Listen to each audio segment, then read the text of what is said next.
Bonjour les amis, nouvelle vidéo aujourd'hui pour parler d'un Français. On aimerait profondément que tous les Français soient comme lui. L'homme que vous voyez n'est pas un pompier. Il fait partie de ces Français ordinaires, de ces Français moyens, tels que moi, tels que vous, qui s'est porté volontaire pour aider les pompiers contre ce feu dramatique, tragique en Gironde. Et vous pouvez déjà le voir à l'écran. Macron nous prend pour des cons. Cet homme-là va être interviewé par Boulevard Voltaire et vous allez voir qu'il est tout simplement formidable. Et ensuite, je vous montrerai un autre extrait, celui-ci sur BFM TV. Et là, celui-ci crée réellement la polémique, même si encore une fois, on aimerait tellement que les Français parlent ainsi. Mais juste avant de les écouter, n'oubliez pas comme d'habitude de vous abonner, le pouce, le commentaire, le partage, le boost de la vidéo. On les écoute et on en parle juste après. Dans cette forêt-là, vous aidez à éteindre les feux, c'est ça? Bah ouais, en fait je pensais faire un tennis, mais finalement je me suis retrouvé avec un seau d'eau à la main et j'éteins les feux, voilà. J'habite à quoi, une trentaine de kilomètres d'ici. Ouais. Donc bon, pour passer hors une zone, évidemment, un coup on nous dit on va être expulsé, parce qu'on n'est pas évacué, d'accord, on est expulsé. Hein. D'accord. Et puis un coup on nous dit non, on va pas l'être. Donc bon, j'ai pas attendu, je suis venu ici. Et pour ça, bah, malheureusement, j'avais pas mon laissez-passer pour circuler en France libre. Ok. Voilà, donc on s'est fait arrêter par des gentils gendarmes qui obéissent aux ordres stupides. C'est pour ça que la France part en couille, hein. C'est pas parce qu'on donne des ordres stupides, c'est parce qu'il y en a qui y obéissent. Et donc, hop, pardon. Alors, on vous dérange en pleine action, Voilà. vous remplissez les contenants d'eau. Oui, là je remplis un petit... Et donc j'ai quand même pu passer. Ouais. Voilà, mais voilà, théoriquement je devrais pas être là. Parce que j'ai pas mon laissez-passer, qu'il faut aller chercher à la mairie. Alors sachant qu'hier soir je suis rentré à peu près à 1h du matin, Ouais. où j'étais ici là aussi. C'est vrai qu'à 1h du matin, j'avais qu'une envie, c'était d'aller à la mairie chercher à laisser-passer, on est d'accord. Bon voilà, je ferme le banc là-dessus. Sinon... Est-ce que c'est pas normal dans une gestion de crise d'encadrer ce théâtre de la gestion des feux, de faire en sorte que les personnes qui ne soient pas pompiers ne puissent pas y rentrer pour des questions de sécurité? Parce que c'est ça le fond de la consigne de la préfète, c'est de figer ce théâtre et d'éviter le suraccident. Vous ne partagez pas cette doctrine? La sécurité, ce qu'il faut comprendre maintenant en Macronardie et ailleurs, la sécurité c'est juste pour vous enlever vos libertés hein, et vous rendre, vous infantiliser. Si En l'occurrence, c'est pour protéger les gens du feu. Oui, c'est pour protéger, on est d'accord, je suis d'accord. Si vous voulez vraiment protéger, je suis d'accord par contre effectivement qu'on ne laisse pas tout ouvert, parce que quand on arrive, quand on a passé la zone, effectivement les camions roulent à fond, il n'y a plus de code de la route, hein, c'est du pragmatisme, un hélicoptère au milieu de la piste, enfin voilà. Ça je comprends tout à fait qu'on ne laisse pas rentrer n'importe qui.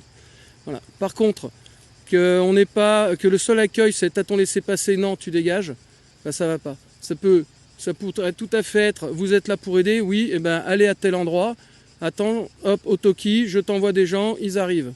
Voilà, ça ce serait utile. Et ça éviterait qu'on se retrouve à 4 ou 5 là, avec une dizaine de sauts, à faire comme on peut.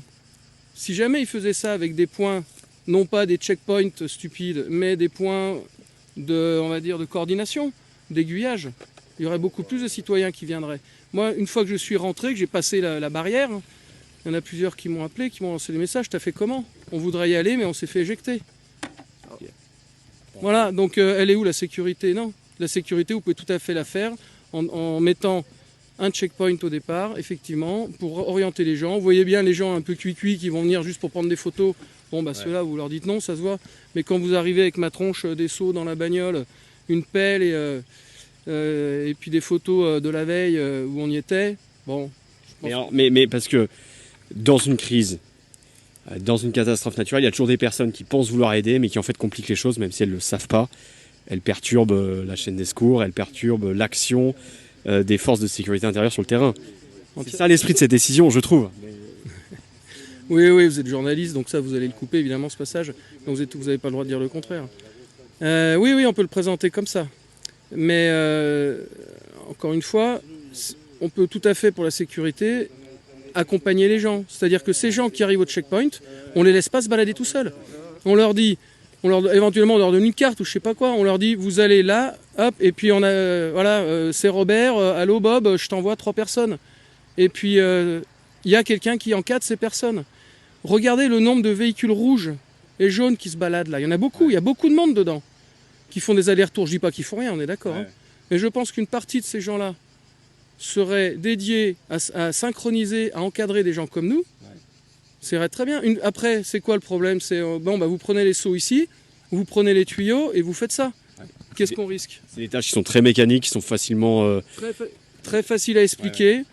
Il y a des dangers, ça c'est certain, je pense que vous avez vu en marchant. Hein. Ouais. Voilà, il y a des dangers, mais une fois qu'on les a compris, éventuellement, évidemment, par contre, vous éjectez les gens qui n'ont pas des bonnes chaussures, des bonnes semelles. Déjà, ça veut dire qu'ils ne connaissent pas les dangers, donc il ne faut pas qu'ils viennent. Okay. Voilà. Mais ensuite, on peut tout à fait organiser un renfort citoyen. En fait, vous voulez dire qu'on peut filtrer, contrairement à ce que disaient les autorités, on peut très bien filtrer les personnes qui seront là pour aider et qui seront professionnelles dans leur aide, c'est ça? Exactement. Et à l'inverse, est-ce que vous croyez que si je vais à 9h du matin à ma mairie pour leur dire bonjour, je voudrais un laissez-passer, sur quoi ils se basent pour le laisser-passer? Est-ce qu'ils vont me demander si j'ai des chaussures avec les bonnes semelles? Est-ce qu'ils vont me demander si j'ai de l'expérience? Je peux les pipoter? Voilà. En quoi est-ce que c'est une sécurité? Mais je comprends ce que vous voulez dire. Et en fait, donc je suppose que vous n'avez pas rempli l'attestation demandée par la préfète. Non.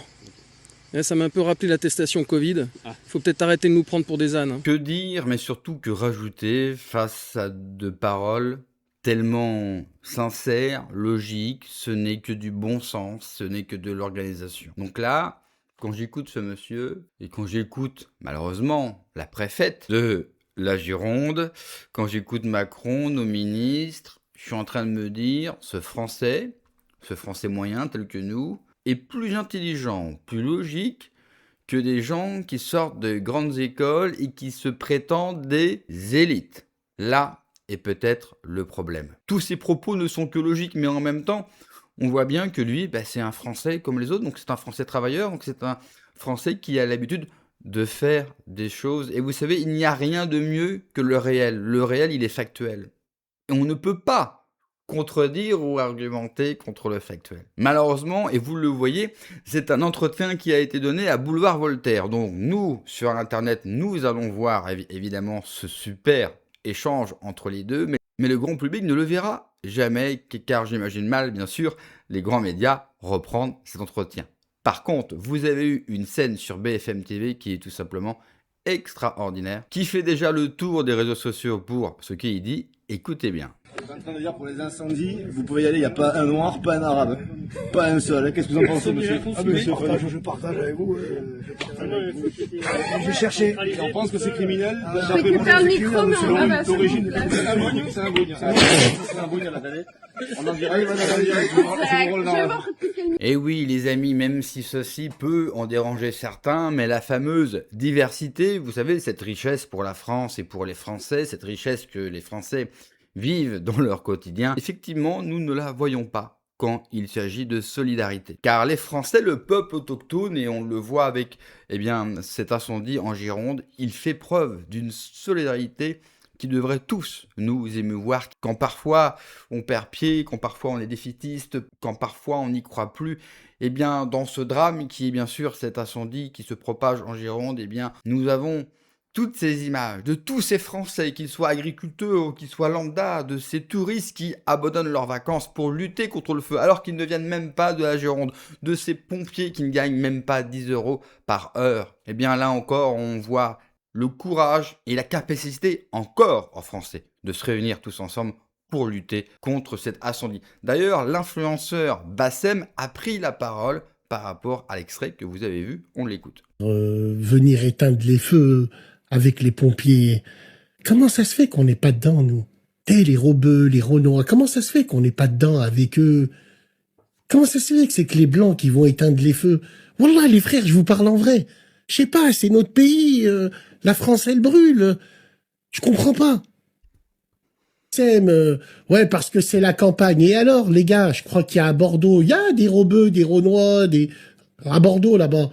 Je sais pas, faut au moins montrer présence, je sais pas. Je crois que un des éléments de réponse, il l'a dit lui-même. Quand il dit, mais les gars, c'est notre pays quand même. Donc déjà, on doit quand même rappeler à des gens qui, pour la plupart, sont nés ici, que c'est leur pays. Bon, déjà, ça me pose problème. Quand vous êtes ici depuis plusieurs générations et qu'on est obligé, ou qu'un influenceur issu, bien sûr, de vos origines, soit dans l'obligation de vous dire, les gars, c'est notre pays, déjà, ça peut poser problème. Mais en même temps, il a tellement tout résumé. Pour beaucoup d'entre eux, je dis pour beaucoup, pas pour tous, c'est pas leur pays. Ils en ont strictement rien à branler. Pas d'intégration, encore moins d'assimilation. Comment voulez-vous que des gens soient solidaires avec la France, les Français, dans ce drame, quand dans leur vie de tous les jours, ils vivent avec les coutumes de leur pays d'origine, pour la plupart, qu'ils n'ont jamais connu, pour des pays, pour certains, ils n'y sont jamais allés, ou alors ils y vont seulement en vacances. Eh bien, c'est normal que quand le pays où ils sont nés a besoin d'eux, de leur solidarité, eh bien c'est normal et tout naturel qu'ils n'y aillent pas. Pourquoi les autres y vont, alors que ce n'est même pas ni leur département ni leur forêt? Ben parce que cette forêt, parce que la Gironde, elle nous appartient à tous, parce que c'est notre histoire, parce que c'est notre terre, parce que nos ancêtres se sont battus, ils sont morts pour cette terre. Et donc la moindre des choses, eh bien pour ceux qui le peuvent et qui en ont les moyens, bien sûr, eh bien c'est d'être présent. Et on est assez dur de manière assez régulière, et moi le premier, contre les Français, eh bien pour voir que les Français, cette fois-ci, répondent présent, de manière extraordinaire, de manière magnifique, et que, encore une fois de plus, aux grandes dames, bien sûr, de la gauche, ou des souverainistes de gauche, des influenceurs de la dissidence avec un côté très à gauche, eh bien j'ai bien peur que tout leur narratif s'effondre, encore une fois, car comme je l'ai dit, le réel, lui, il ne ment jamais. Vous pouvez appartenir à une famille politique. Vous pouvez faire autant que vous le souhaitez de l'idéologie politique. Mais le réel, lui, ne ment jamais. C'est comme les chiffres, c'est comme les mathématiques. Ça ne ment jamais. Et dans le réel, ceux qu'on voit faire preuve de solidarité, risquer leur vie, il faut toujours le préciser, risquer leur vie, eh bien, ce sont, encore une fois, les Français autochtones qui se battent aujourd'hui en Gironde contre peut-être un des plus grands incendies que la France n'ait jamais connu. Et pour les Français qui pensent encore que nous pouvons faire quelque chose avec l'immigration ou que l'immigration soit une chance, il faut que ces images et que cette épreuve que nous traversons tous soient un exemple supplémentaire, un argument supplémentaire pour leur montrer, regardez, avons-nous réellement besoin des autres? Nous n'avons besoin qu'une seule chose en France, de nous retrouver, d'être capable de nous retrouver hors drame, bien sûr. Merci d'avoir regardé la vidéo, les amis. N'oubliez pas, comme d'habitude, de vous abonner, le pouce, le commentaire, le partage, le boost de la vidéo. Prenez soin de vous, que Dieu vous protège. Allez, ciao.